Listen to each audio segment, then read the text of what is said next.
शोहर ने अपनी बीवी को गलती से कत्ल कर दिया, फिर उसकी लाश दफनाने के लिए अपने दोस्त के साथ एक वीरान जगह पर आ गया। एक शोहर अपनी बीवी को बात बात पर मारता था, लड़ाई झगड़ा करता था। उसकी बीवी अपने शोहर से तंग आकर एक दिन किसी मज़ार पर बैठे हुए जैली बाबे के पास चली जाती है। बाबे के पास जाकर कहती है कि बाबा जी, मेरा शोहर बात बात पर मुझ पर हाथ उठाता है, मुझे मारता है, गुस्सा करता है, तो मुझे कोई ऐसा तावीज़ बनाकर दे दो कि मेरा शोहर कभी भी मुझ पर हाथ ना उठाए। उस बाबे ने औरत को एक तावीज़ दिया और कहा कि जाओ, जब तुम्हारा शोहर सो जाए तो ये तावीज़ छुपके से अपने शोहर के गले में बांध देना, लेकिन याद रखना कि तावीज़ इस तरह बांधना कि शोहर नींद से बेदार ना होने पाए। वो औरत बाबे से तावीज़ लेकर चली गई।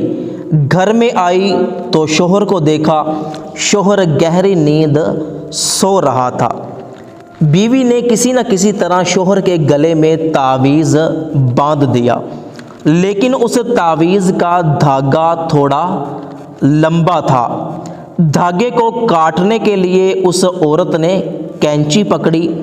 जब धागा काटने लगी तो शोहर की आंख खुल गई। शोहर ने समझा कि मैं अपनी बीवी को बात बात पर मारता पीटता हूँ, इस पर गुस्सा करता हूँ, शायद ये बदला लेने के लिए कैंची के साथ मेरा गला काटने लगी है। चारपाई के साथ एक मोटा ताज़ा डंडा पड़ा था। शोहर ने जल्दी से वो डंडा उठाकर अपनी बीवी के सर पर मार दिया।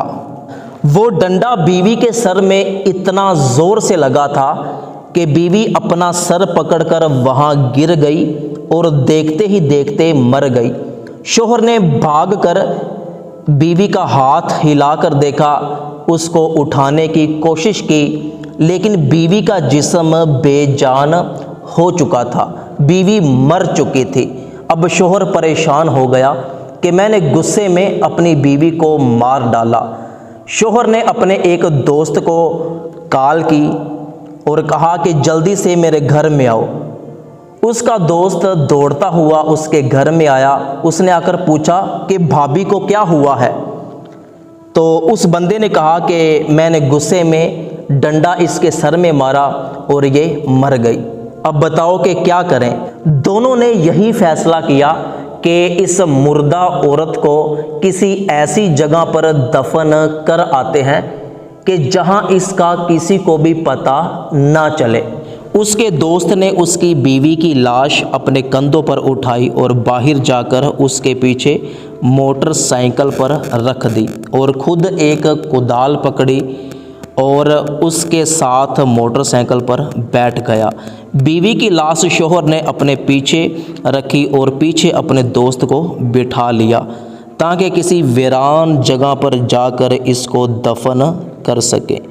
जब वो दोनों इस औरत की लाश को लेकर किसी वीरान जगह पर पहुँचे तो उन्होंने आसपास देखा कि कोई इंसान तो मौजूद नहीं है, कोई उन्हें देख तो नहीं रहा। उन्होंने मोटरसाइकिल से उस औरत की लाश उठाकर नीचे ज़मीन पर रखी। इसके बाद उन दोनों ने इस मुर्दा औरत को कैसे दफन किया, इन दोनों के साथ क्या हुआ, ये जानने के लिए इस वीडियो पर पार्ट 2 लिखकर कमेंट कीजिए और हमारा ऑफिशियल पेज मोहसिन रज़ा शॉर्ट्स विज़िट कीजिए।